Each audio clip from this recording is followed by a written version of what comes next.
Sheikh chilli नाम का एक लड़का रहता था। उसकी माँ बहुत गरीब थी। शेख चिल्ली का पिता मर चुका था। उसकी माँ बेचारी किसी तरह शेख चिल्ली को पालती पोसती थी। शेख चिल्ली स्वभाव से नटखट तो था ही, साथ ही वह बेवकूफ़ा भी था। उसकी बेवकूफ़ी के कारण उसकी माँ को बहुत से उलाहने सुनने पड़ते थे। अंत में एक दिन उबकर उसने शेख चिल्ली को घर से निकाल दिया। शेख चिल्ली घर से निकलकर पड़ोस के एक दूसरे गांव में चला गया। वहाँ उसने एक झुंपड़ी बनाई और रहने लगा। उसका स्वभाव बहुत ही खुशगल था, इसलिए गांव के लोग उसके मित्र हो गए। उन्होंने उसकी बड़ी मदद दी और उसका रोटी पानी का खर्च चलने लगा। उसकी जिंदाडीली गांव के मुखिया की लड़की रजिया उस पर आशिक हो गई। गांव के कुछ नौजवान भी शेख चिल्ली के हिमायती थे। उन्होंने एक दिन दबाव डालकर मुखिया की लड़की रजिया से उसकी शादी करा दी। शेख चिल्ली को शादी में दान दहेज में बहुत कुछ रुपए तथा जेवरात भी मिले। शेख चिल्ली अपनी औरत तथा शादी में मिले हुए रुपए और जेवरात लेकर अपने गांव वापस लौट आया। गांव में लौटकर शेख चिल्ली अपनी मां से मिला तथा बोला, मां देख, मैंने मुखिया की लड़की से शादी कर ली है। शेख चिल्ली की मां ने देखा कि बेटा बगल के गांव वाले मुखिया की लड़की से शादी कर लाया है। उसकी मां ने यह भी देखा कि शेख चिल्ली दहेज में बहुत सी दौलत तथा सामान इत्यादि ले आया है, तो वह मन ही मन बहुत खुश हो गई। परंतु वह जानती थी कि शेख चिल्ली एक बिल्कुल बेकार लड़का है। इसको पैसा कमाने का कोई भी हुनर मालूम नहीं। इसलिए वह कहने लगी, बेटा तू महालानटो आदमी है, तेरे किए कुछ भी होने का नहीं। यह सुनकर शेख चिल्ली ने कहा, मुँह मैंने इतना बड़ा काम किया है, क्या यह कम है? उसकी मुँह ने कहा, बेटा यह बिल्ली के भाग्य से छींका टूट गया है। तू अगर अपने मन से जानबूझकर कोई काम करे और उसमें कोई तरक्की करके 4 पैसे कमाकर ला सके तो मैं जानूं, तू मुझे बुढ़ापे में सुख नहीं दे सकता। यह सुनकर शेख चिल्ली ने कहा, तू ऐसा मत बोल, मैं वक्त आने पर तेरे लिए कुछ कर सकता हूँ। इसी तरह कुछ और वक्त बीत गया। उसकी औरत नहर चली गई और 1 साल बीत गया। एक दिन उसने ससुराल जाने की ठान ली। मां से पूछा, अम्मी जान मेरी ससुराल कहाँ है? मुझे उसका पता बताओ ताकि मैं वहाँ एक बार हो आऊँ, मैं भूल गया हूँ। इस पर उसकी मां ने कहा, बेटा तुझमें अक्ल तो है ही नहीं, इसलिए अगर मैंने पता बताया तो तू भूल जाएगा। इसलिए मेरी बात का ख्याल रखे तो सीता अपने ससुराल पहुंच जाएगा। यह कहकर उसने कहा, बेटा तू सीधा अपनी नाक की सीध में चले जाना, कहीं से इधर उधर मुड़ना नहीं, बस सीधे अपनी ससुराल पहुंच जाएगा। यह सुनकर शेख चिल्ली सिधना ससुराल को चल दिया। चलते चलते उसकी मां ने कहा, बेटा जो साग सत्तू घर में था मैंने बांध दिया है, यह पोटली लेता जा और बुखार लगने पर यही साग सत्तू खा लेना। शेख चिल्ली अपने घर से चलकर सीधा अपने नाक की सीध में रवाना हुआ। वह जब अपने घर से सीधा मैदान में 2-3 कोस निकल आया तो सामने एक डारकता पड़ा। उसने सोचा, मैंने नाक की सीध में चलने को कहा था। यह सोचकर वह पेड़ पर चढ़ गया और फिर दूसरी तरफ से उतर फिर नाक की सीक में रवाना हुआ। आगे चलने पर उसे एक नदी मिली। उसने उस नदी को बड़ी मुश्किल से पार किया और आगे चल पड़ा। इसी प्रकार चलता हुआ वह आखिरकार अपनी ससुराल आ पहुंचा। ससुराल पहुंचने पर उसकी भली भांति खातिरदारी की जाने लगी, परंतु उसने साग सत्तू छोड़कर कुछ भी खाना स्वीकार न किया, क्योंकि उसकी मां ने ऐसा ही कहा था। रात को बचा खुचा साग सत्तू खाकर सो रहा। रात्रि को उसे भूख सताने लगी। अब वह क्या करे? आखिर भूख से उबकर वह बाहर निकल आया और मैदान में एक डारकता के नीचे लेट गया। उस पेड़ पर मधुमक्खियों का एक बहुत बड़ा छत्ता था। छत्ता मधु से इतना ज्यादा भरा हुआ था कि उसमें से रात को मधु टपकता था। शेख चिल्ली जब उस वृक्ष के नीचे लेटा तो ऊपर से उसके बदन पर मधु टपकने लगा।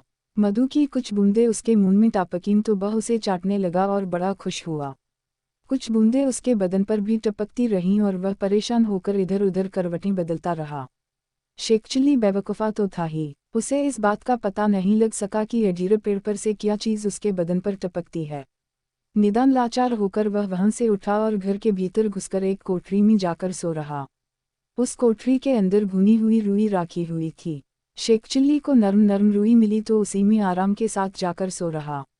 उसके बदन के चारों ओर शहद तो लिप्त हुआ था ही, अब धुनी हुई रुई उसी के साथ बदन भर में चारों ओर चिपक गई और उसका बदन और उसकी शक्ल अजीब किस्म की हो गई। सुबह हुई तो शेख चिल्ली की औरत कुछ रुई निकालने उस कोठरी में घुसी। तब तक शेख चिल्ली जाग उठा था। उसको ऐसे रूप में देखकर उसकी औरत चीख उठी। उसने हिम्मत बांधकर पूछा, तुम कौन हो? शेख चिल्ली ने जोर से ढंककर कहा, चुप। वह बाहर भागी और अपनी मां से जाकर कहा, अम्मा उस रुई वाली कोठरी में चुप घुस आया है। उसकी शक्ल बहुत भयानक है। यह सुनकर उसकी मां ने पड़ोसियों को इकट्ठा किया। कई लोग उस कोठरी में घुसे। शेख चिल्ली को देखकर सबने पूछा, तुम कौन हो? शेख चिल्ली ने फिर चिल्लाकर कहा, चुप। अब तो उसका ऐसा रूप देखकर सबकी सिट्टी पिट्टी गम हो गई। सब समझे चुप नाम की कोई भयानक बला घर में घुस आई है। उसे निकालने के लिए किसी सयाने को बुलाना चाहिए। कई एक ओझा मौलवी बुलाए गए। सबने कितने ही मंत्र जंत्र किए मगर वह चुप नाम की बला नहीं निकाली। आखिर हार कर मौलवियों ने सलाह दी कि आप लोग यह मकान खाली करके किसी दूसरे में चले जाइए, वरना वह बला आप लोगों का सत्यानाश कर देगी। शेख चिल्ली के ससुराल वालों ने यह मकान खाली कर दिया और दूसरे मकान में चले गए। शेख चिल्ली को अवसर मिल गया और वह रात्रि के समय उस कोठरी से निकलकर बाहर की ओर भागा। रास्ते में कुछ चोर दिखाई पड़े। आगे एक किसान के बहुत से भेड़ वगैरह बंधे थे। शेख चिल्ली चोरों के डर के मरे उन्हीं भेड़ बकरियों के बीच जा घुसकर बैठ गया। उधर वे चोर भी उसी तरफ आ पहुंचे। चोरों ने की एक भेड़ों को चुरा लिया। उन्हीं में शेख चिल्ली ने को भी रुई से लिपटा हुआ देख कोई डंबा भेड़ समझकर साथ लेकर भाग चले। भागते भागते वे नदी के किनारे आ पहुंचे। इतने में सुबह होने लगी। उन्होंने सब भेड़ों को जमीन पर पटक दिया। यह देखकर शेख चिल्ली ने कहा, मुझे थोड़ा धीरे से पटकना। उसकी आवाज़ सुनकर चोरों की नानी मर गई। उन्होंने समझा कि यह कोई भेड़ के रूप में भयानक बला है जो कि इस तरह बोलती है।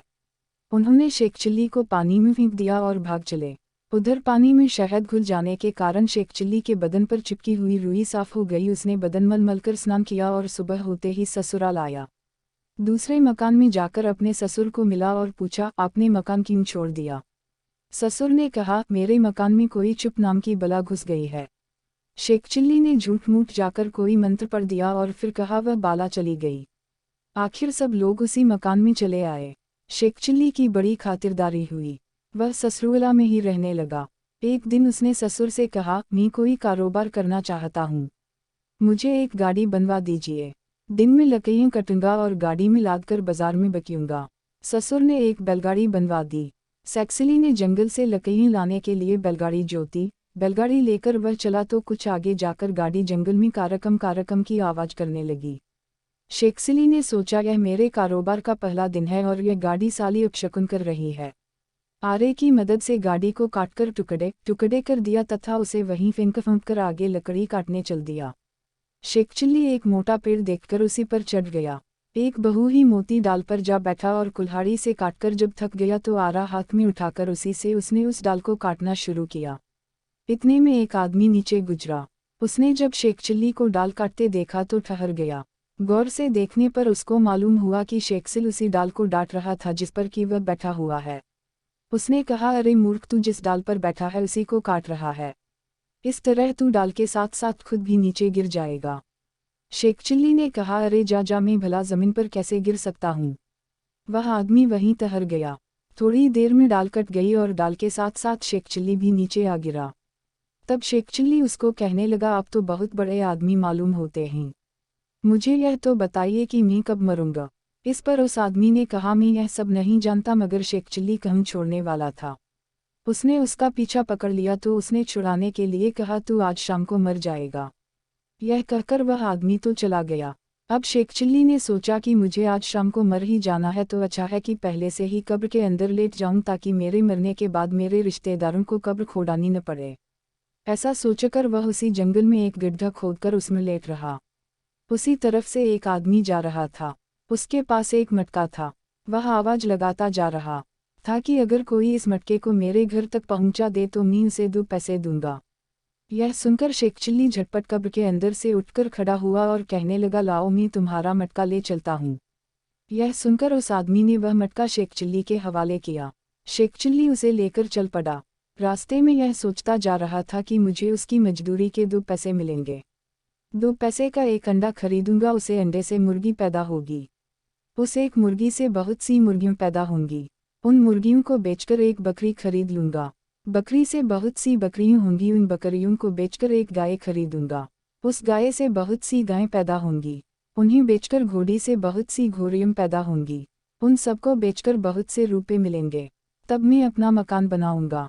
फिर एक घोड़े पर बैठकर बाजार में सैर करने निकालूंगा। फिर कारोबार करके बहुत सी दौलत पैदा करूंगा। फिर घर में ठाठ से शाम को बैठक में हुक्का गुड़गुड़ाऊंगा। औरत बच्चों को मेरे पास खाना खाने के लिए भेजेगी। उस वक्त मैं हुक्का गुडागुडेट हुए जोरम से सिर हिलाकर कहूँगा अभी खाना नहीं खाऊंगा। शेख चिल्ली ने ज्यों ही अपने ख्यालम में जोरम से सिर हिलाया कि वह मटका सिर पर से गिरकर फूट गया और अंदर का सारा सामान मिट्टी में गिरकर खराब हो गया। इस पर उस आदमी ने शेख चिल्ली की अच्छी खासी मरम्मत की। शेख चिल्ली का सपना टूट गया। Thanks for watching video, like share and subscribe करना ना भूलें।